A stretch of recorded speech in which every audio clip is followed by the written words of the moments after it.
Политиката на България страда от тежка форма на шизофрения. В понеделник празнуваме 3 март, благославяме Русия, а във вторник? Във вторник изпращаме военна техника, за да подклаждаме войната там. В бюджета няма пари за обувки в армията, ходим боси, иначе си пращаме техниката за Украина, за войната. Тази война приключва там. Направо приключи. В целия свят има икономическа криза и инфлация, но в България няма инфлация. Цените се дигат двойно от само себе си. Има инфлация, но по-малко от 2%. България се подготвя във влизане в еврозоната, докато големите икономики на Европа се готвят да излязат от нея. Това е като да те карат да изплащаш кредити на кредитни милионери, докато ти си на социални помощи и на заеми. Имаме построени ядрени централи и оборудване. Но не ни трябва, защото купуваме луксозен вносен ток от Румъния, от Гърция. Добри съседи сме, помагаме си. Помагаме, на нас пари не ни трябва. Страната ни има огромни залежи на злато, но не може да го копае златото, затова го подаряваме на чужди компании. Имаме там под 1%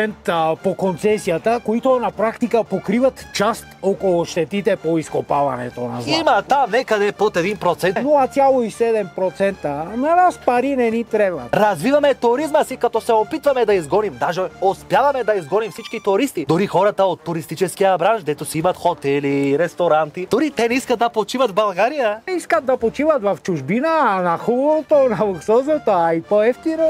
Строим магистрали на по-високите цени от Германия, дори за сметка на това ги строим по-бавно и по-екстравагантно някак си. Веднага имат нужда от ремонт, още преди да бъдат пуснати и след това имат нужда на ремонта да се направи нов ремонт. Важно е да има работа за всички. Политиката на България е да подкрепя българското производство, като внасяме всичко от чужбина. Зеленчуците от Турция, защото там се ползват торове, които са забранени в Европейския съюз.